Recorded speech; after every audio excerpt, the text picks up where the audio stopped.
तो अभी तक हम लोग जो चर्चा कर रहे थे वो भगवत गीता का जो प्रथम कॉन्सेप्ट है, जो सबसे पहला कॉन्सेप्ट भगवान ने डिस्कस किया है, वो भी द्वितीय अध्याय में डिस्कस किया है। आत्मा के बारे में, जीवात्मा के बारे में, हमारे वास्तविक अस्तित्व के बारे में भगवान ने अभी तक डिस्कस किया। और उसको हमने फैलाकर साइंटिफिक प्रूफ्स के माध्यम से, वैज्ञानिक तथ्यों के आधार पर और एविडेंस जो वैज्ञानिकों ने ही गैदर किए हैं उसके आधार पर भी हमने समझने की कोशिश की कि हमारा जो वास्तविक स्वरूप है वो ये बाह्य शरीर जो हमें दिख रहा है, ये बाह्य शरीर नहीं है। ये बाह्य शरीर केवल एक आवरण है, जो जैसे कोई कपड़ा हम पहनते हैं बिल्कुल उस कपड़े की तरह है। और जिस प्रकार हम इस कपड़े को उतार कर बदल देते हैं पुराना हो जाने पर, उसी प्रकार से आत्मा इस शरीर का उपयोग न रहने पर इसको त्याग कर एक नया शरीर धारण कर लेती है। और वो शरीर हो सकता है मनुष्य शरीर हो, देवता का शरीर हो सकता है किसी जानवर का शरीर हो। ये निर्भर करता है कि इस जीवन में रहते हुए, अर्थात इस शरीर के अंदर रहते हुए मैंने किस प्रकार के कर्म इस जीवन में किए हैं, उसके आधार पर मेरा अगला शरीर निर्धारित होता है। तो मनुष्य शरीर भी हो सकता है, या किसी ने बहुत पाप किए हैं तो उसको एक पशु योनि भी प्राप्त हो सकती है। अगर किसी ने पुण्य कार्य किए हैं तो उसको देवता की योनि प्राप्त हो सकती है, वो देवलोक में जा सकता है और स्वर्ग में रहकर स्वर्ग के विभिन्न संसाधनों का लाभ उठा सकता है। और अगर किसी ने भक्ति की है, कोई भगवान का भक्त रहा है, तो उसको ना इस भौतिक संसार में किसी शरीर की आवश्यकता नहीं पड़ती है। उसको भगवान स्वयं अपने धाम में वापस बुला लेते हैं, उसके लिए आध्यात्मिक शरीर दिया जाता है। तो आत्मा का जो कॉन्स्टिट्यूशन है, जो आत्मा बनी है, वो 3 तत्वों से बनी है। आप में से कितने लोगों को याद है कि आत्मा किन 3 तत्वों से बनी है? कोई उत्तर दे सकते हैं? आत्मा किन 3 तत्वों से बनी है? जैसे ये शरीर 5 तत्वों से बना है, ये तो आपको याद ही होगा कि 5 तत्व हमारे शरीर के कौन से हैं, सबको पता है। तो आत्मा के कौन से 3 तत्व हैं जिनसे ये आत्मा बनी है? मन, बुद्धि और अहंकार। मन, बुद्धि, अहंकार हमारा सूक्ष्म शरीर है, आत्मा नहीं है। आत्मा के ऊपर ऊपर की पहली कवरिंग है मन, बुद्धि, अहंकार, उसको हम सूक्ष्म शरीर बोलते हैं। और जो बाहर का शरीर है उसको हम स्थूल शरीर बोलते हैं। लेकिन आत्मा और 3 तत्वों से बनी है, लास्ट क्लास में हमने चर्चा की थी। Anybody? Air, water and fire, ऐसा कुछ था क्या? No, water, fire, air, ether, ये हमारा ग्रॉस बॉडी है, जो स्थूल शरीर है उसके अंदर है। ये यहाँ पर आपको दिखाई दे रहा है, ये अर्थ है। जो बाहर दिख रहा है ये भूमि है। हरे कृष्ण उसके इस प्रभु। शरीर के अंदर जल है, अग्नि है। तो ये सब बाह्य शरीर का है। आत्मा किन 3 तत्वों से बनी है? हरे कृष्ण प्रभु, सचित आनंद। हाँ, हरि बोल। तो सुनीता माता जी के लिए एक बार अभी हरि बोल। तो आत्मा बनी है 3 तत्वों से, सत, चित और आनंद से। सत मतलब एटर्निटी, अनंतता। और चित मतलब ज्ञान। और आनंद मतलब आनंद। आनंद का मतलब सभी जानते हैं। तो सच्चिदानंद। तो हमने समझा कि ये हमारा कॉन्स्टिट्यूशन है, सच्चिदानंद। और क्योंकि हमारे अंदर ही आनंद है तो हम लोग आनंद की तलाश करते रहते हैं। एक्चुअली हमारे अंदर आनंद है, और आत्मा विदाउट आनंद नहीं रह सकती। लेकिन इस संसार में क्या हो गया है, इस संसार में आत्मा आने के बाद स्वयं को ये शरीर समझने लगी है, ये बाहर वाला शरीर। यानी मैं अपने आप को एक कपड़ा मानने लगा हूं। मैं अगर ये कहूं कि ये है कुशल बिहारी दास, ये कपड़ा कुशल बिहारी दास है, तो कितनी मूर्खता होगी। ये कपड़ा कुशल बिहारी दास नहीं है। जो आत्मा, वो जो शरीर है वो है। लेकिन हम जहां हम इस एग्जाम्पल को ले रहे हैं समझने के लिए कि आत्मा अभी क्या कर रही है, खुद को इस बॉडी से आइडेंटिफाई कर रही है। तो इस बॉडी को जो नाम मिला, इस बॉडी को कब नाम मिला? जन्म के बाद नाम मिला। और जन्म से पहले क्या था? पता नहीं। तो अर्थात हमारा नाम वो नहीं है जो हमें हमारे इस शरीर को दिया गया है। हम पैदा हुए तो हमारा नाम पविशा पड़ गया, क्योंकि हमारे मम्मी पापा ने पविशा नाम रखा, या रविंद्र नाम रखा, या ऋषिता नाम रखा। तो वो किसका नाम है? आप जो मिरर में देखते हैं इमेज, वो मिरर इमेज जो आपको दिखाई दे रही है, उसका नाम है रवि या ऋषिता या सुनीता। ये उस मिरर इमेज का नाम है। लेकिन आप जो हैं, वो नाम तो किसी को नहीं पता, वो नाम पता नहीं है। तो हम क्या कर रहे हैं, इस भौतिक संसार में आने के बाद हमारी जो आइडेंटिफिकेशन है, कहते हैं आइडेंटिटी लूज करना, हम अपनी असली पहचान को खो चुके हैं। इसी कारण से हम इस संसार में परेशान हैं, तनावग्रस्त हैं, अवसादग्रस्त हैं, डिप्रेशन में हैं, एंजाइटी में हैं, और इस संसार में अनेक अनेक तरीकों से खोज रहे हैं कि मुझे आनंद मिलना चाहिए। कभी हम रिश्तों में आनंद खोजते हैं, कभी हम वस्तुओं में आनंद खोजते हैं, कभी पैसे में आनंद खोजते हैं, कभी हम कुछ पढ़ाई में आनंद खोजते हैं। हम अनेक अनेक अलग अलग चीजों में आनंद खोजते रहते हैं, लेकिन हम भूल जाते हैं कि आनंद में मेरे अंदर ही है। मेरा नाम ही आनंद है। मैं सत्य चित आनंद का ही बना हुआ हूं। तो ये आनंद जो है वो कहाँ से आया है, ये सत्य कहाँ से आया है, चित्त कहाँ से आया है? तो भगवान गीता में कहते हैं, ममेवांशो जीवलोके जीवभूत सनातनः मनः षष्ठानि इंद्रियाणि प्रकृति स्थान कर्षति। तो भगवान कह रहे हैं, मेरे ही अंश हैं इस जीवलोक में। जो जीवात्माएं हैं वो मेरे ही अंश है। मामेव अंशः, मम एव अंश, मेरे ही अंश हैं। जीवलोके, इस लोक में जितने जीव हैं, जीव भूत, जितने भूत मतलब जितनी आत्माएं हैं, सनातन, ये सब क्या है? सनातन है, ये कभी नहीं मरते हैं। जैसे मैं कभी नहीं मरता हूं, भगवान कभी नहीं मरते हैं, सिमिलरली हम भी कभी नहीं मरते हैं। We are also eternal, we are eternals actually. तो हम कभी नहीं मरते हैं।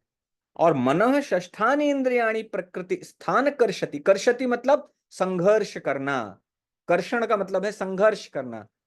और ये जीवात्माएं क्या कर रही हैं? मन और षष्ठ मतलब 6, इंद्राणी मतलब इंद्रियों के साथ इस भौतिक संसार में कष्ट उठा रही हैं, संघर्ष कर रही हैं। और वो ऐसा क्यों हुआ है? क्योंकि हम अपनी आइडेंटिटी भूल चुके हैं। सिंपल बात है। जैसे कोई बच्चा मेले में खो गया है और मेले में भटक रहा है इधर से उधर, उसको खाने के लिए उसके पास कुछ नहीं है। वो कहीं जाता है, वो बोलता है मेरे को कुछ खाने को दे दो, तो कोई दया कर देता है, उसको कुछ खाने के लिए दे देता है। तो इस प्रकार से वो सभी जगह जा रहा है, भटक रहा है। तभी उसको एक आदमी मिलता है। वो दिखता है, अरे चिंटू, तुम तुम यहाँ क्या कर रहे हो? तो वो रोने लगता है लड़का। वो कहता है कि मैं खो गया हूँ। बोले तुम क्या कर रहे हो? मुझे भूख लगी थी तो मैं भीख मांग के मैं खा रहा हूँ। तो कहता है, तुम्हें पता है तुम कौन हो? अरे तुम्हारे पिताजी बहुत बड़े बिजनेसमैन हैं, करोड़पति आदमी हैं। कहाँ तुम अपने पिता को भूल गए? वो कहे, मैं भूल गया हूँ। तो वो हाथ पकड़ के उसको उसके पिता के पास ले जाता है।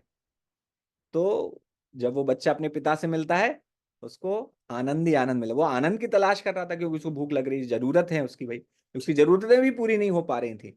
लेकिन जैसे ही उसको पता चला कि मैं किसका बेटा हूं, मैं करोड़पति बिजनेसमैन का बेटा हूं, और जैसे ही उसको ले जाके किसी ने मिला दिया वहां पर उसके पिता से, तो तुरंत उसके कष्ट दूर हो गए। उसी प्रकार से ये जीवात्मा, हम सभी, आप और मैं, हम सभी जीवात्मा भूल गए हैं कि मैं उस परम पिता की संतान हूं, भगवान की संतान हूं, जो इस सृष्टि के सृष्टि करता है, रचना करता है, पालनहार है, चलाने वाले हैं। वही सृष्टि की रचना करते हैं, इसी सृष्टि का नाश करते हैं, और वो परम शक्तिमान है। तो यदि मुझे ये एहसास हो जाए कि मैं उनका बच्चा हूं, मैं उनका अंश हूं, और मुझे उनके साथ ही रहना है, उनके पास जाना है, तो मैं अभय हो जाऊंगा, भय से मुक्त हो जाऊंगा। मुझे किसी प्रकार का भय नहीं रहेगा, बिकॉज मुझे हमेशा याद रहेगा कि मैं किसकी संतान हूं, मेरे माता पिता की। जो माता पिता तो इस शरीर के पिता हैं, आत्मा के पिता कौन है? मेरे माता पिता तो इस शरीर के पिता हैं। इस शरीर को उन्होंने जन्म दिया, और वो भी जो शरीर जन्म दिया था वो भी बदल बदल के अब इस रूप में आ गया है। लेकिन जो वास्तविक पिता हैं हमारे, जो वास्तविक माता पिता हैं, वो कौन है? वो भगवान है। और जब मुझे ये एहसास हो जाएगा कि मैं भगवान का अंश हूं, तो मेरे अंदर किसी प्रकार का भय नहीं रहेगा, मैं उनकी शरण में चला जाऊंगा। तो यही भगवत गीता को अध्ययन करने का फायदा। और जो व्यक्ति आपको लेके जाता है उसके पास, तो जो हमने कहानी बताई उसमें जिस व्यक्ति ने उसको ढूंढा, उस बच्चे को पहचाना, उस बच्चे को बताया कि तुम्हारे पिता तो करोड़पति हैं, वो व्यक्ति कौन है? वो व्यक्ति गुरु हैं। हमारे जीवन में इस ज्ञान को लाने वाले गुरु हैं। तो इसीलिए गुरु की महत्ता बताई गई है। आप लोगों को तो ये श्लोक सभी को याद होगा, गुरु गोविंद दो खड़े काके लागू पाए, बलिहारी गुरु आपने गोविंद दियो बताए। यानी गुरु और गोविंद दोनों खड़े हैं, तो सबसे पहले किसके पैर पड़ूं? तो वो गुरु के बलिहारी जा रहे हैं, गुरु को प्रणाम कर रहे हैं, क्योंकि गुरु आपने ही गोविंद मुझे मिलाए हैं। तो इसलिए हमें आज के सत्र में ये समझेंगे कि ये जो ज्ञान हमें मिल रहा है, आज का सत्र बहुत ही इंपॉर्टेंट है, बहुत ही रुचिकर होगा आपके लिए, क्योंकि इस सत्र में हम ऐसी चीजों के बारे में समझेंगे कि जो हमारे ज्ञान को जो दे रहे हैं वो कौन है। तो मैं आपके साथ शेयर करता हूं हमारे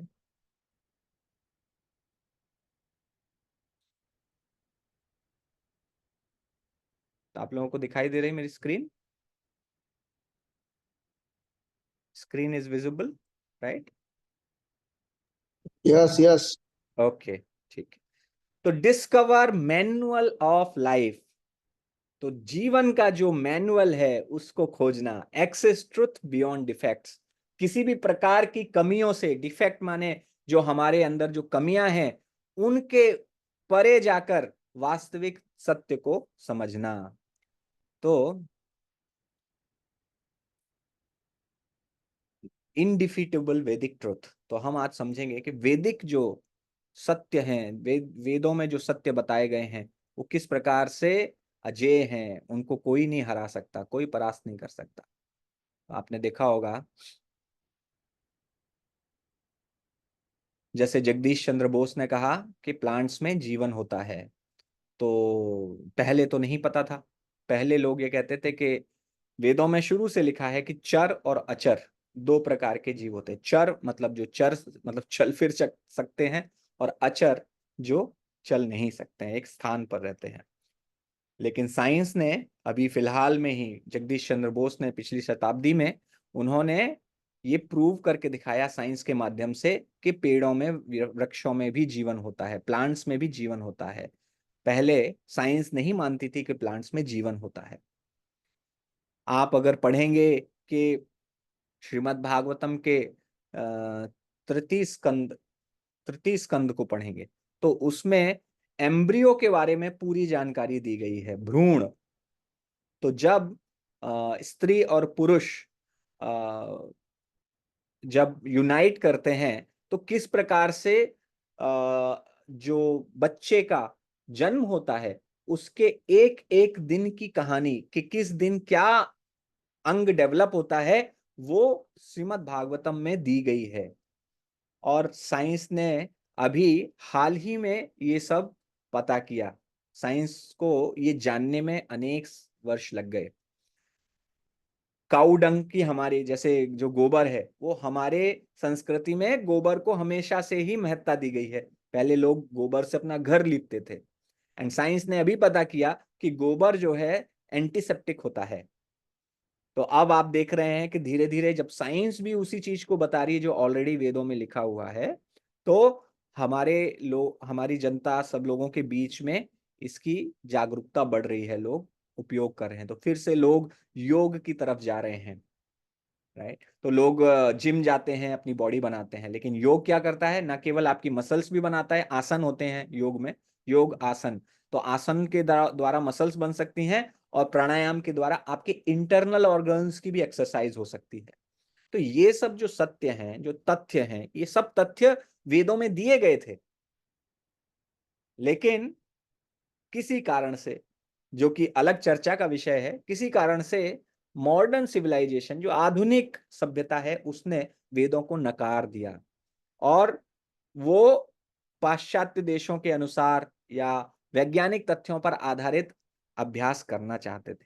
तो अच्छी बात है, करना चाहिए, लेकिन उसके लिए वेदों को नकारने की आवश्यकता नहीं थी, क्योंकि वेद जो सत्य बोल रहे हैं वो चेंज नहीं होता है, और वो साइंस धीरे धीरे उसको प्रूव कर रहा है। बहुत सारी चीजें अलग अलग समय पर प्रूव होती रही हैं साइंस के माध्यम से, तब पूरे संसार में उसकी महत्ता स्थापित हो जाती है।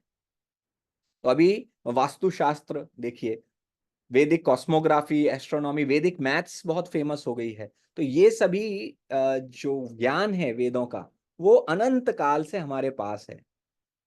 एंड आप अगर विश्वास करेंगे तो 2 शताब्दी पहले अगर आप जाएं, यानी भारत के गुलाम बनने से पहले, स्पेशली जब ब्रिटिशर्स ने सिस्टमेटिकली हमारी शिक्षा पद्धति को उन्होंने डिस्ट्रॉय कर दिया, नाश कर दिया संपूर्ण तरीके से, तब से जो सिचुएशन है वो ज्यादा डिटेरियोरेट, ज्यादा खराब हो गई। लेकिन उससे पहले तक, अंग्रेजों के आने से पहले तक, हमारे समाज में फॉलो होता था, वेदों को फॉलो किया जाता था। वेदों के जो सत्य हैं, तथ्य हैं, उनको लोग मानते थे और उनका पालन भी करते थे। लेकिन अब धीरे धीरे अब फिर से जागरूकता आ रही है। तो हम जो इस टॉपिक्स यहाँ पर कवर करेंगे, ये 5 टॉपिक्स हम मोटे मोटे कवर करेंगे। 6 blind man and 1 wise man story, 3 ways to gain knowledge, 4 defects lead to perfect knowledge, scientific research, can it offer complete knowledge, Vedas offer perfect and complete knowledge. Let us start. तो मैं एक कहानी आपको बताता हूँ कि एक गांव में एक बार एक हाथी आया, और उस हाथी को, वहां पर जो लोग थे वो 6 ब्लाइंड, जो अंधे लोग थे, 6 अंधे लोग थे। अब अंधे लोगों को ज्ञान प्राप्त करने का क्या तरीका होता है? अंधे लोगों को ज्ञान प्राप्त करने का तरीका होता है कि वो छू के पता करते हैं। तो ये 6 लोग अलग अलग तरीके से, अलग अलग स्थान से इस हाथी को छू रहे थे, और उसके आधार पर अपने ज्ञान को बता रहे थे कि हाथी कैसा दिखता है। तो किसी ने हाथी के की सूंड को पकड़ा, किसी ने हाथी के दांतों को पकड़ा, किसी ने हाथी की पूंछ को पकड़ा, किसी ने हाथी के पेट को पकड़ा, किसी ने हाथी के ऊपर चढ़ के उसके कान को पकड़ा। तो जो जो व्यक्ति सूंड को पकड़ रहा था, वो बोला कि ये तो जो हाथी होता है वो एक लंबे पाइप की तरह होता है। और जो दांत पकड़ा, वो बोला ये हाथी बड़ा नुकीला सा होता है, ये सिलेंड्रिकल, बट उसका जो है पैना होता है वो। एक ने बोला कि ये जो हाथी होता है वो एक बड़े पंखे की तरह होता है। जो कान पकड़े था वो बोला बड़े पंखे की तरह होता है वो। एक ने बोला कि ये तो दीवार की तरह है। जो उसका पेट पकड़ रहा था वो बोलता है कि ये तो बिल्कुल दीवार की तरह है। पूंछ वाला बोलता है ये तो किसी रस्सी की तरह है। नहीं हाथी, तुम जो ऐसे बोल रहे हो वैसा नहीं है, हाथी तो एक्चुअली रस्सी जैसा है। तो इस प्रकार से ये अपना अपना ज्ञान बता रहे थे। तो इस ज्ञान में क्या समस्या है? क्या ये ज्ञान सही है? नहीं सही है। तो ये समस्या क्या है? इस ज्ञान में समस्या क्या है? आप में से कोई बता सकता है?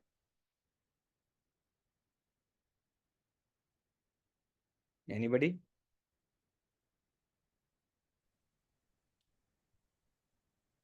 ये ज्ञान एकांगी है, एक तरफ देखता है बस। हाँ, ये ज्ञान अधूरा है। सब लोग जो जो जिस जिस अधूरे तथ्य को देख रहे हैं, बस उसी को समझ रहे हैं कि यही सब कुछ है। जो मैंने पता किया है अपने इंद्रियों के माध्यम से, वही सत्य है, वही असली है, वही संपूर्ण है। लेकिन ऐसा नहीं है। हम जानेंगे कि ये पता कैसे चला कि हाथी कैसे दिखता है, वो लास्ट में। तो ज्ञान की आवश्यकता सभी को है। तो ये देखिए इसमें कैसे कैसे, किसी ने सांप जैसा समझा, ठीक है, किसी ने फरसे के जैसा, किसी ने दीवार जैसा, किसी ने तीर के जैसा, किसी ने पेड़ के जैसा। So, how do you think they can gain complete and perfect knowledge about the elephant? तो हम ये जानेंगे कैसे पता चलेगा। तो ज्ञान को पहली बात ये है कि ज्ञान प्राप्त करने की आवश्यकता ही क्यों है, क्यों हमें ज्ञान प्राप्त करना है। वो बोल सकता है कि हमें क्यों ज्ञान प्राप्त करना है, क्या जरूरत है ज्ञान की। आनंद के लिए। आनंद के लिए, ठीक है, ज्ञान को आनंद के लिए भी। और क्या आवश्यकता है, और कोई बता सकता है? ज्ञान को प्राप्त करने की आवश्यकता क्यों है? Why do? अपने जीवन को चलाने के लिए। ओके, बहुत जरूरी है, क्योंकि हम अगर इग्नोरेंस में रहेंगे, अज्ञान में रहेंगे, तो क्या होगा, बहुत सारी परेशानियां आएंगी, राइट। जैसे आप अंधेरे कमरे में, मैंने एग्जांपल पहले दिया था, अंधेरे कमरे में है तो आपको डर लगता है, क्योंकि आपको पता नहीं चलता कि कौन सी चीज कहाँ रखी है, आगे बढ़ेंगे तो टकरा जाएंगे, दीवार में सिर लग जाएगा, पैर में चोट लग जाएगी, तो अंधेरे में भय रहता है। तो अज्ञान को अंधेरे के समान माना गया हमारे शास्त्रों में, और ज्ञान को प्रकाश के समान। तो जैसे ही प्रकाश आता है, सब कुछ साफ साफ आस पड़ोस में दिखने लगता है, और आपको पता चल जाता है कि कौन सी चीज कहाँ रखी है, कहाँ पैर रखना है, कहाँ पैर नहीं रखना है, आपको सब पता है। तो अभय, जो भय है हमारा, वो समाप्त हो जाता है। और क्या होता है, और ज्ञान की आवश्यकता क्यों है?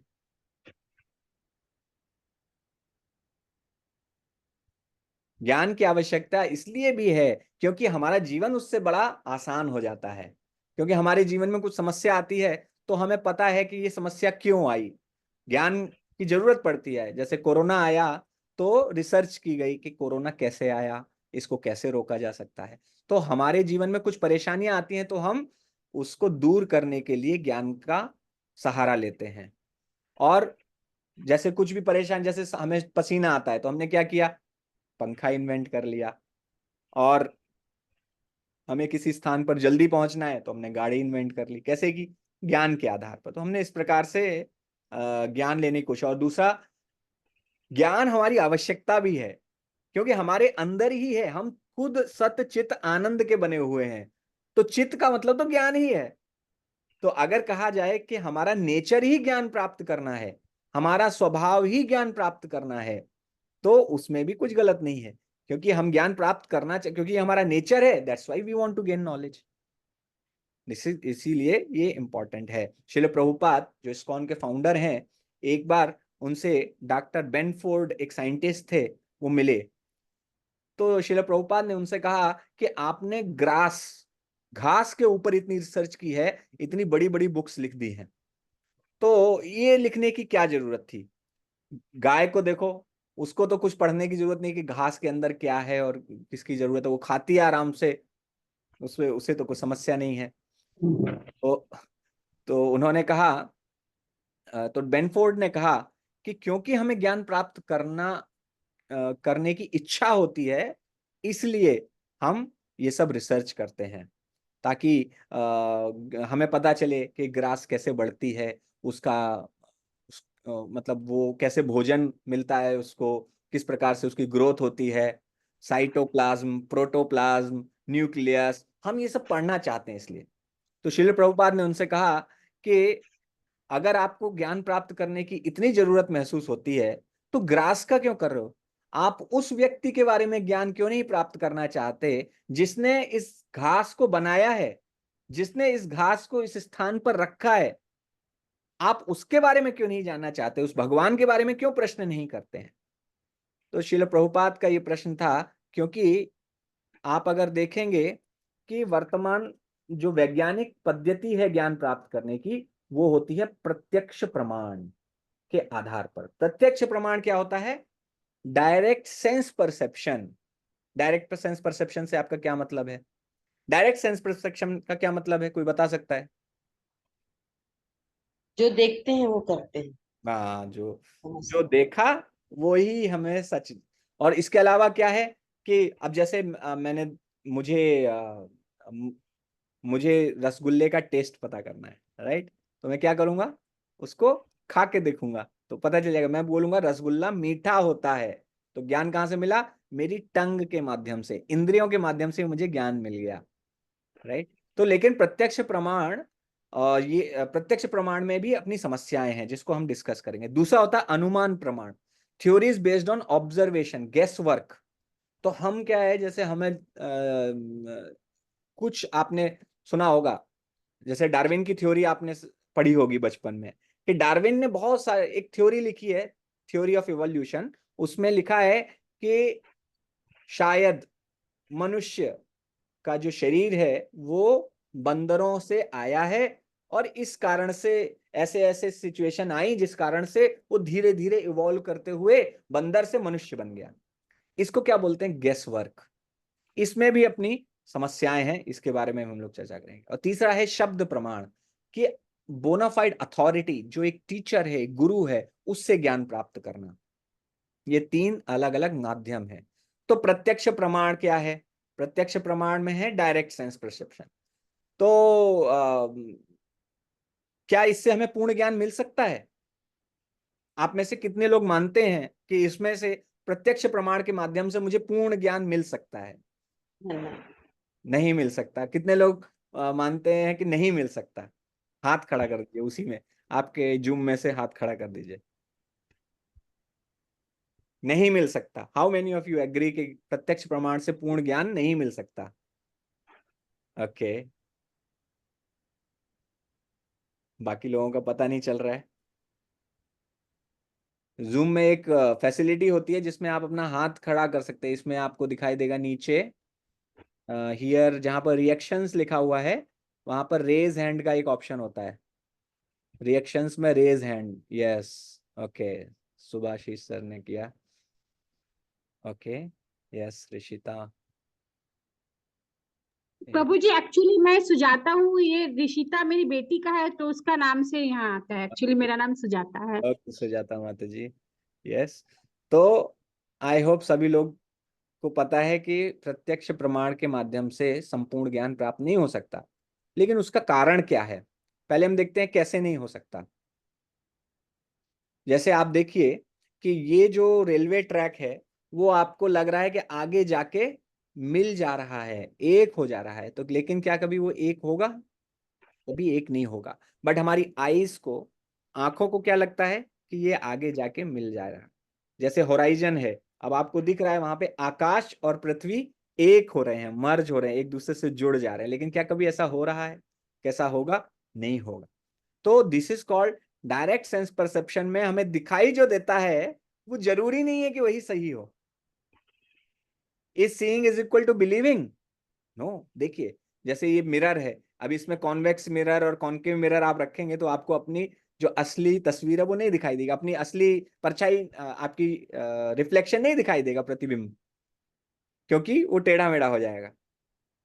अब जैसे ये पेंसिल रखी है तो रिफ्रैक्शन के कारण हमें कैसा लग रहा है कि ये पेंसिल टूटी हुई है, यहाँ दो पेंसिल रखी है, लेकिन क्या वो टूटी है? नहीं टूटी है। मिराज, जैसे रोड पर आपको ये पानी दिखाई दे रहा है, बट ये पानी नहीं है, इसको बोलते हैं मृग मरीचिका। मृग मरीचिका होती है, जैसे मृग होता है रेगिस्तान में, तो उसे दूर से दिखाई देता है, उसको बहुत प्यास लग रही होती है, तो दूर से दिखता है कि कहीं बहुत दूर पे पानी है, लेकिन वो वहां जाता है तो वहां पर केवल रेत मिलती है। और ये लाइट का एक इफेक्ट होता है जिसकी वजह से ऐसा लगता है कि वहां पर पानी है। तो दीज ऑल थिंग्स आप देखें, we can not acquire complete knowledge using our material senses like eyes, ears etcetera. तो हमारे जितने भी सेंसेस हैं, दृष्टि और स्वाद, सुनने की क्षमता, टेस्ट करने की क्षमता, छूने की क्षमता, स्मेल करने की क्षमता, ये सभी से जो आप ज्ञान प्राप्त करना चाहते हैं वो ज्ञान कभी भी संपूर्ण नहीं हो सकता, क्योंकि उसमें कुछ ना कुछ कमी रहती है। तो क्या कमी रहती है? चार कमियां रहती हैं। तो सबसे पहले हमने बताया किन तीन तरीकों से ज्ञान प्राप्त कर सकते हैं: प्रत्यक्ष प्रमाण, अनुमान प्रमाण और शब्द प्रमाण। हम लोग अब प्रत्यक्ष प्रमाण के बारे में चर्चा कर रहे हैं। तो प्रत्यक्ष प्रमाण में क्या समस्याएं हैं उसके बारे में हम लोग बात कर रहे हैं। प्रत्यक्ष प्रमाण में चार प्रकार की समस्याएं हैं। नंबर वन है कि हमारे जो इंद्रियां हैं वो इम्परफेक्ट हैं। राइट? हमारे जो इंद्रियां हैं वो कभी भी आपको संपूर्ण ज्ञान नहीं दे सकती, क्योंकि उनके अंदर इम्परफेक्शन है, दक्ष नहीं है वो, उनसे परफेक्ट चीज नहीं पता चल सकती। दूसरा है जो इंद्रियों के अंदर जो टेंडेंसी है वो क्या है, इल्यूजन में आने की, माया में पड़ जाने की टेंडेंसी है। जैसे आप ये चित्र देखिए लेफ्ट में, अब ये जब फर्स्ट वाला आप देखेंगे तो वहां पर आपको क्या दिखाई देगा, फर्स्ट वाले में आपको दिखाई दे रहा है कि शायद कोई आदमी इधर मुंह करके खड़ा हुआ है दूसरी साइड में। सेकंड वाले में आप और लास्ट वाले में आप देखेंगे तो दिखेगा कि सामने की तरफ मुंह करके खड़ा हुआ है। फोटो सेम है, फोटो सेम है, लेकिन उसका परसेप्शन अलग अलग है। तो हमें क्या पड़, हम थोड़ा सा इल्यूजन में पड़ गए हैं क्योंकि हमारे इंद्रियां इम्परफेक्ट है। और जब हमारी इंद्रियां इम्परफेक्ट हैं और हमें इल्यूजन हो जा रहा है तो हम क्या कर देते हैं, मिस्टेक कर देते हैं, गलतियां कर देते हैं। और गलतियां, क्या कोई गलती एक्सेप्ट करना चाहता है? कोई अपनी गलती एक्सेप्ट नहीं करना चाहता, इसलिए क्या करते हैं, चीटिंग करते हैं। तो ये 4 डिफेक्ट हैं जब आप ज्ञान प्राप्त करने की कोशिश करते हैं अपनी इंद्रियों के माध्यम से।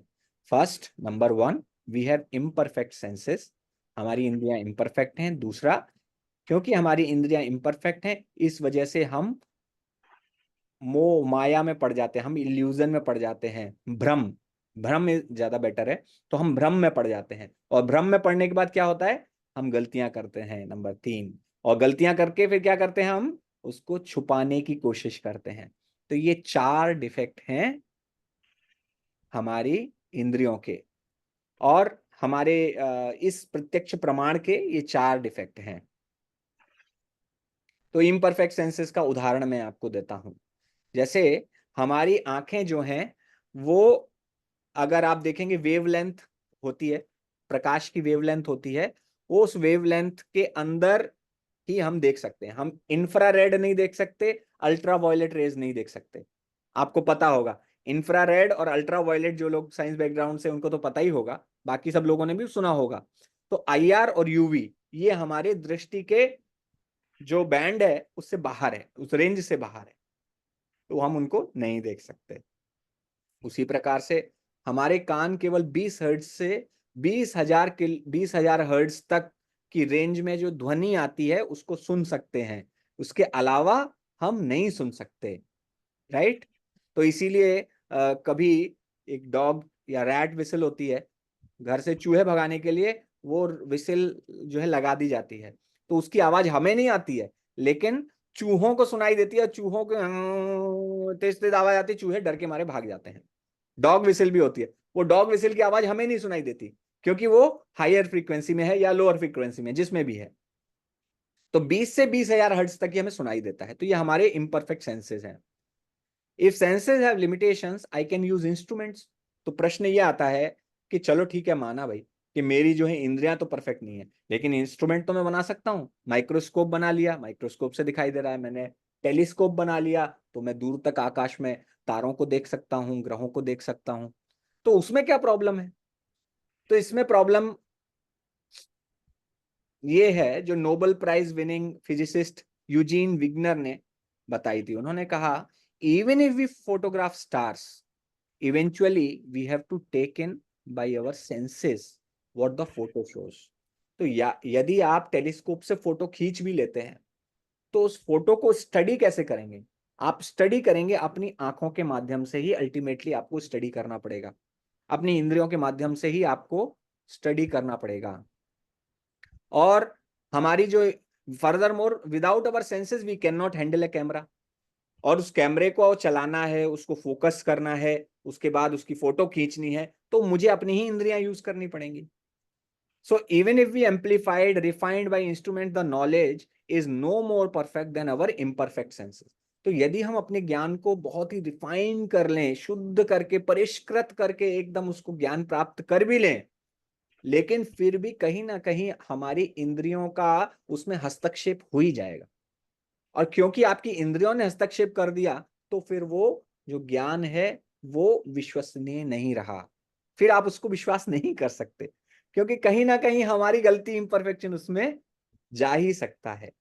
तो इसलिए जब भी हम अपने इंद्रियों के माध्यम से ज्ञान प्राप्त करते हैं तो उसमें ये 4 डिफेक्ट जो होते हैं वो हमें परेशान करते हैं, स्पेशली हमारे सबसे पहला imperfect senses, now tendency to be illusion.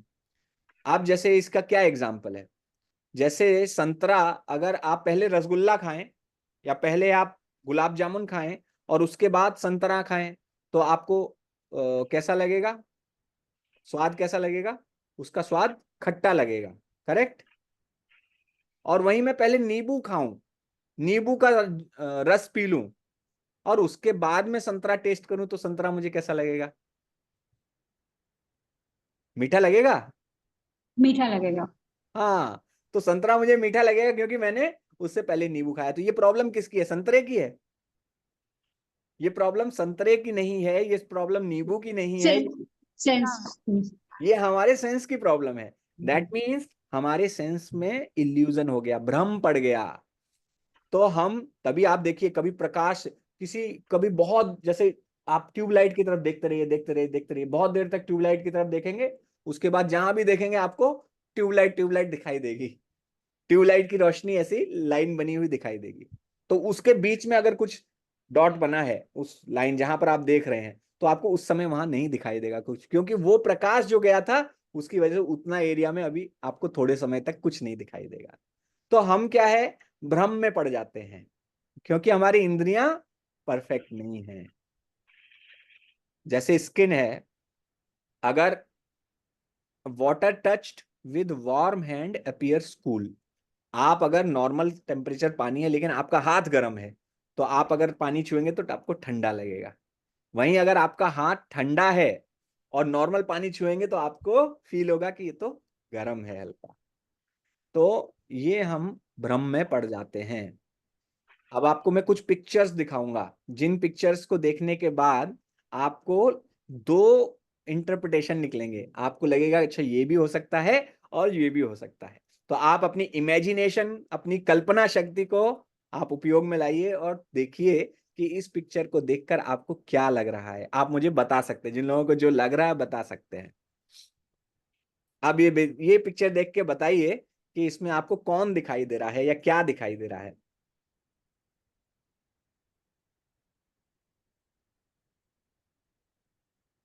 सबको पिक्चर दिख रही है ना? क्या दिखाई दे रहा है? एनीबडी? पिक्चर दिख रही है ना? मेरी आवाज आ रही है? हरे कृष्णा, हरे एक कृष्ण। बुजुर्ग महिला दिख रही है। एक बुजुर्ग महिला दिख रही है। तो कितने लोगों को यहाँ पर बुजुर्ग महिला दिख रही है? मुझे तो यंग कोई दिख रहे हैं। हाँ, एक यंग भी दिख रही है। अभी जो जिनको बुजुर्ग दिख रही है वो यंग को देखने की कोशिश कीजिए, और जिनको यंग दिख रही है वो बुजुर्ग को देखने की कोशिश कीजिए। और दोनों दिख रही हैं यहाँ पे, दोनों दिख रही है। दोनों दिख रही है। तो यंग कंफ्यूज कंफ्यूज कंफ्यूज है। हाँ, तो यंग वाली जो है वो पीछे की तरफ देख रही है, राइट। आप अगर देखिए, ये जो यंग वाली है, मैं आपको पेन के माध्यम से बताता हूं। ये जो है, हाँ, आप इस इधर देखिए, ये आंखें हैं एंड ये चिन्ह है उसकी। तो ये कहाँ देख रही है? पीछे की तरफ देख रही है। और बुजुर्ग महिला अगर आप देखेंगे तो बुजुर्ग महिला की ये नोज है, ये उसके लिप्स हैं और ये उसकी चिन्ह है। तो अगर आप बुजुर्ग महिला देखेंगे तो बुजुर्ग महिला भी दिखाई देगी, ये उसकी आंखें हैं। तो ये चित्र में आपको दोनों दिख रहे हैं। अभी नेक्स्ट पे जाते हैं। यहां पर आपको क्या दिख रहा है? क्या आपको ट्रायंगल दिख रहा है? कितने लोगों को यहाँ ट्रायंगल दिख रहा है? एक सिंगल ट्रायंगल भी है यहाँ पे, हाँ, सिंगल ट्रायंगल है और थ्री और 3 कटे हुए सर्कल्स भी हैं। सब में से एक एक छोटा छोटा ट्रायंगुलर वो कटा हुआ है एक, राइट। तो वो सिंगल ट्रायंगल है नहीं, जस्ट बिकॉज उनका एंगल ऐसा इसलिए लग रहा है कि एक सिंगल ट्रायंगल है। ये देखिए एक पिक्चर। अब इसमें एक वृद्ध स्त्री और एक वृद्ध पुरुष दिखाई दे रहा है। दूसरा दो पुरुष दिखाई दे रहे हैं, एक जो है गिटार बजा रहा है बैठ के। क्या ये आपको हिलते हुए लग रहे हैं? कितने लोगों को यहाँ हिलते हुए दिखाई दे रहे हैं? ये अपना सिर थोड़ा अपना, आप अगर इस पर फोकस करेंगे तो आपको हिलते हुए डॉट्स दिखाई देंगे। Yes, it's moving. हाँ, It's moving, yes. They are moving, हिल रहा है हिल रहा है हिल हिल रहा है रहा हिल है। रहा है। बट वो हिल नहीं रहा है, इट इज नॉट मूविंग। मैं आपको ग्रुप में ये फोटोज भेज दूंगा, आप अपने घर पे भी चेक कर सकते हैं। It is not moving, it is the illusion. ये भ्रम हो रहा है हमें, क्योंकि हमारी इंद्रियां परफेक्ट नहीं है। देखिए ये भी आपको घूमते हुए दिखाई देंगे। आप एक पे फोकस करेंगे या अपनी आंखें जितना इधर उधर चलाएंगे तो बाकी आपको घूमते हुए दिखाई देंगे। तो एक्चुअली ये घूम नहीं रहे हैं, वो सब स्थिर है, लेकिन उनको इस तरीके से बनाया गया है कि हमारी आंखें इल्यूजन में पड़ जा रही हैं। अब focus on the dot in the centre and move your head backwards and forwards. तो जो बीच में जो सेंटर है उसको आप ध्यान कीजिए, वहां पर अपनी आंखें गड़ाइए और अपने सिर को आगे पीछे कीजिए, तो आपको ये दो सर्कल घूमते हुए दिखाई देंगे, हिलते हुए दिखाई देंगे, राइट, आगे पीछे होते हुए, क्लॉकवाइज एंटी क्लॉकवाइज, आपको ऐसे घूमते हुए दिखाई देंगे। So this is 4 defects. All our senses have tendency to get illusioned. तो हमारे सारी जो इंद्रियां हैं इन सब में कुछ ना कुछ परेशानी है, सब भ्रम में पड़ जाती हैं। और इस कारण क्या होता है, हम गलतियां करते हैं। तो wildly incorrect accounts in research, even आप देखेंगे कि वैज्ञानिक लोगों ने भी बहुत गलतियां की हैं। क्या करते हैं कि पहले वो समझते थे कि ब्रेन जो होता है वो खून को ठंडा करने वाला ऑर्गन है, ऐसा माना जाता था। और जो पिट्यूटरी ग्लैंड होती है, जो ग्रीन सर्कल आपको दिखाई दे रहा है, वो पिट्यूटरी और मास्टर ग्लैंड्स, उनको व्यर्थ समझा जाता था। ये जो है इसका कोई काम नहीं है, ये ह्यूमन बॉडी में इनका कोई काम नहीं है। चलिए, एक हबल कांस्टेंट था, अगर बचपन में किसी ने पढ़ा हो, हबल कांस्टेंट। अब वो हबल कांस्टेंट की वैल्यू इतनी बार बदली गई कि उसको हबल वेरिएबल कह देना चाहिए। को हबल कांस्टेंट कांस्टेंट नहीं रहा, वो बदलता रहता है। तो साइंस में आप देखेंगे बहुत बार गलतियां होती हैं,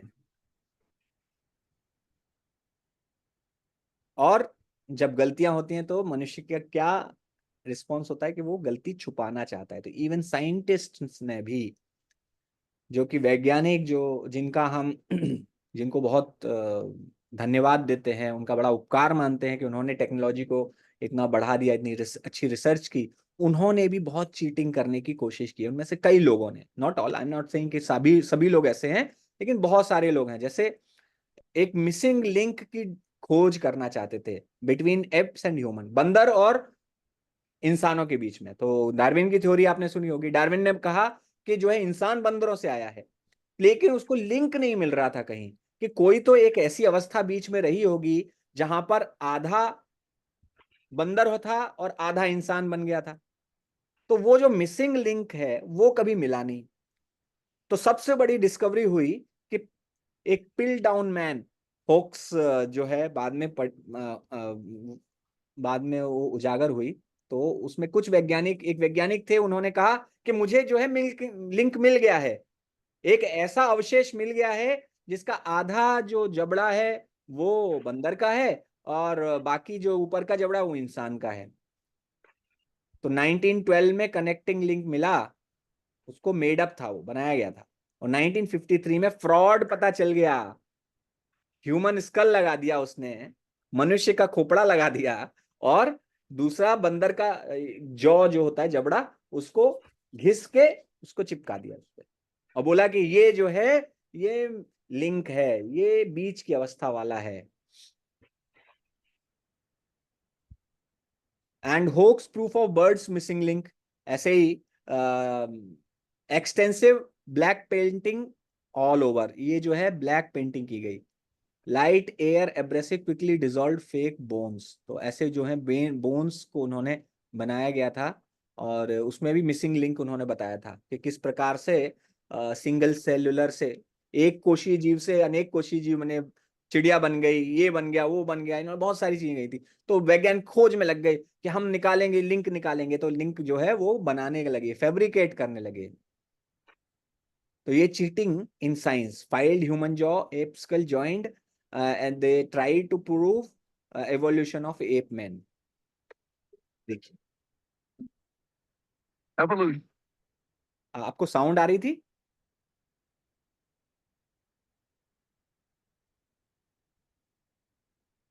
इसकी साउंड आ रही थी क्या सभी को? Yes. Okay. Go so far in this subject that they can even invent very different faces for the same skull. The three entirely different reconstructions made for the fossil calls in Xanthropus is a famous example showing how persistent evolutionists are in producing these false masks.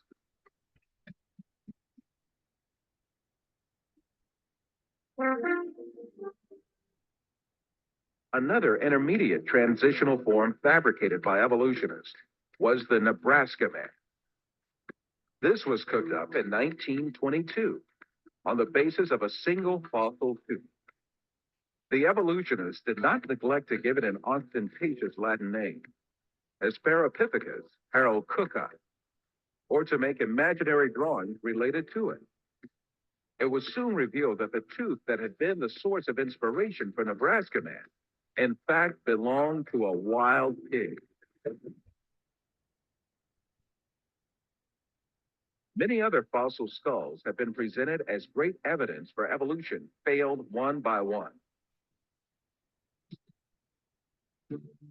Neanderthal man was advanced as evidence in 1856, dismissed in 1960. Piltdown man was advanced as evidence in 1912, dismissed in 1953. Zinjanthropus was advanced as evidence in 1959, dismissed in 1960. Ramapithecus was advanced as evidence in 1964, dismissed in 1979.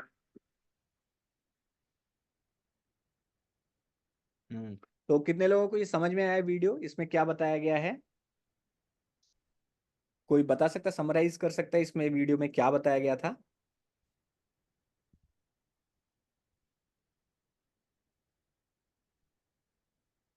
समझ में आया किसी को? तो इसमें actually ये बताया गया था कि डार्विन ने हम लोगों को कैसे बेवकूफ बनाया है बेसिकली। तो डार्विन ने कहा कि हम लोग बंदर की संतानें हैं, मतलब हम लोग बंदरों से आए हैं, और बंदरों से इंसान के बीच की जो यात्रा है उसके बीच में जो ट्रांजिशन हुए हैं उसको स्टैब्लिश करने की कोशिश की गई। तो बीच बीच में क्या है कि कुछ मिसिंग लिंक होना चाहिए, कोई ऐसा होना चाहिए जहां पर वो बंदर से मनुष्य बन रहा है। तो इस प्रकार से बहुत सारे एविडेंस साइंटिस्ट ने बीच बीच में लाए, लेकिन वो सारे एविडेंस फेल हुए हैं। अभी तक डार्विन की थ्योरी है, वो लॉ नहीं है। लॉ और थ्योरी हम लोगों को समझने की जरूरत है। जैसे न्यूटन्स लॉ है, न्यूटन की थ्योरी नहीं है। न्यूटन ने बताया कि ग्रेविटेशनल फोर्स और इस सब चीजों के बारे में उन्होंने बताया, तो वो लॉ है। लेकिन लेकिन ये जो इवोल्यूशन की थ्योरी है वो थ्योरी है, क्योंकि ये आज तक प्रूव नहीं हो पाई, और ये प्रूव भी नहीं हो पाई क्योंकि जितनी भी आज तक रिसर्च हुई है उन सारी रिसर्च में यही निकल के आया है कि जो मनुष्य और बंदर हमेशा एक साथ ही मिलते हैं जीवाश्मों में। जितने भी आर्कियोलॉजिकल सर्वे हुए हैं जहां पर भी ऐसे मिला है, तो वहां पर जितना भी जमीन के नीचे जाके आप स्टडी करेंगे आपको हमेशा बंदर और मनुष्य एक साथ ही मिले हैं। लेकिन डार्विन ने क्या प्रूव करने की कोशिश की? हम बंदरों से निकले हैं, क्योंकि हम बंदरों से निकले हैं तो हमें बंदरों की तरह जीवन जीना है। तो कहीं ना कहीं ये जो है सभी लोगों के अंदर ये सोच एक आ गई। तो इसलिए हम समझ सकते हैं कि जो प्रत्यक्ष प्रमाण है वो फाइनल एविडेंस नहीं है। वो ऐसा क्योंकि प्रत्यक्ष प्रमाण में जो ज्ञान मिलेगा आपको उसकी गारंटी नहीं है कि 100% सच होगा ही होगा, उसकी गारंटी नहीं है कि वो संपूर्ण ज्ञान होगा। तो इसलिए प्रत्यक्ष प्रमाण पर कभी भी पूरा भरोसा नहीं किया जा सकता। तो जो लोग कहते हैं सीइंग इज बिलीविंग, तो उनको हमें ये समझाना पड़ेगा कि सीइंग बिलीविंग नहीं होता है, इसमें गलती होने की संभावना होती है। तो आगे हमें और 2 पढ़ने हैं। तो आज का जो सत्र है मैं समराइज कर देता हूं। आज के सत्र में हमने समझा कि ज्ञान प्राप्त करने के कौन से 3 तरीके हैं: प्रत्यक्ष प्रमाण, अनुमान प्रमाण और शब्द प्रमाण। प्रत्यक्ष प्रमाण क्या होता है? जो हम डायरेक्ट सेंसेस के माध्यम से, अपनी इंद्रियों के माध्यम से जो ज्ञान प्राप्त करते हैं, आंखों से, टंग से, कान से, नाक से, ये जो इंद्रियां इनके माध्यम से जो ज्ञान प्राप्त करते हैं उसको कहते हैं प्रत्यक्ष प्रमाण। और नेक्स्ट होता है अनुमान प्रमाण, जो हम गेस वर्क करके कि ऐसा हुआ होगा, शायद ऐसा हुआ होगा, शायद वैसा हुआ होगा, ये होता है अनुमान प्रमाण। और शब्द प्रमाण होता है जो हम अपने किसी एक ऑथराइज्ड व्यक्ति है जो गुरु है, उससे हम ज्ञान प्राप्त करते हैं। तो ये 3 तरीके होते हैं। तो हमने सबसे पहले समझा प्रत्यक्ष प्रमाण में क्या क्या गलतियां होने की संभावना है, क्या क्या इम्परफेक्शन है उसमें। तो इसमें 4 प्रॉब्लम है। क्या 4 प्रॉब्लम है? कि हमारी इंद्रियां इम्परफेक्ट हैं, नंबर 1। नंबर 2, क्योंकि हमारी इंद्रियां इम्परफेक्ट हैं तो हम क्या हो सकते हैं, भ्रम में पड़ जाते हैं। और भ्रम में पड़ जाते हैं तो हम क्या करते हैं, गलतियां करते हैं। और जब हम गलतियां करते हैं उसके बाद क्या करते हैं, उन गलतियों को छुपाने की कोशिश करते हैं। तो ये 4 डिफेक्ट, इस चीज को आप याद कर लीजिएगा नेक्स्ट सेशन में, ये सत्र में, ये इंपॉर्टेंट है एक्चुअली, इसलिए मैं कह रहा हूं इसको थोड़ा आप लोग लिख लीजिए कहीं और याद कर लीजिएगा कि 3 प्रमाण हैं। 3 में से पहला हमने डिस्कस किया है, उसमें 4 प्रॉब्लम हमने डिस्कस की। ये चारों जो प्रॉब्लम्स हैं उसके बाद अब हम नेक्स्ट पे आएंगे, हम आएंगे अनुमान प्रमाण पे। तो अनुमान प्रमाण में हम नेक्स्ट सत्र में चर्चा करेंगे। आज के लिए बस इतना ही। तो अब क्योंकि ये ज्ञान प्राप्त करने का जो जो क्या रीजन है, क्यों हम ज्ञान प्राप्त करना चाहते हैं, बिकॉज ज्ञान प्राप्त करना हमारी जरूरत भी है, और ज्ञान प्राप्त स्वभाव भी, हमारे स्वभाव में भी है। हमारे स्वभाव में भी है, और हमारे कंफर्ट को बढ़ाने के लिए, हमारी सफरिंग, हमारे कष्टों को कम करने के लिए हम ज्ञान प्राप्त करना चाहते हैं। तो हमारे गुरु वर्गों ने हमें ज्ञान दिया है कि वास्तविक ज्ञान है, जब हम शब्द प्रमाण पढ़ेंगे ना तो उसमें पढ़ेंगे कि वास्तविक जो ज्ञान है वो शब्दों के माध्यम से मिलता है, मंत्र के माध्यम से मिलता है। तो हम लोग थोड़ी देर के लिए मेडिटेशन करते हैं, शब्द के ऊपर ध्यान लगाते हैं, मंत्र के ऊपर ध्यान लगाते हैं, हरे कृष्ण महामंत्र का जप करते हैं। इट विल टेक ओनली, एक माला हम लोग करते हैं, उसमें 10 मिनट लगेगा। तो आप लोगों के पास, जिनके पास माला है, आप लोग माला उठा लीजिए, ले आइए, और हम लोग शुरू करेंगे, एक माला जप करेंगे। तो एवरी सेशन में हम लास्ट में एक माला जप करेंगे, यानी मेडिटेट करेंगे। तो मेडिटेशन का तरीका क्या है, you have to focus on the mahamantra, आपको हरे कृष्ण महामंत्र पे ध्यान केंद्रित करना है। तो इसी को हम ध्यान बोलते हैं, इसी को मेडिटेशन बोलते हैं, इसी को ध्यान बोलते हैं। ठीक है, तो मेरे पीछे पीछे आप लोग दोहरा सकते हैं। पहला पहला सबसे पहले हम मंत्र बोलते हैं, जय श्री कृष्ण चैतन्य प्रभु नित्यानंद श्री अद्वैत गदाधर श्रीवासादि गौर भक्त वृंदा। हम अभी इस पे जप करेंगे। मैं रिकॉर्डिंग बंद कर देता हूँ।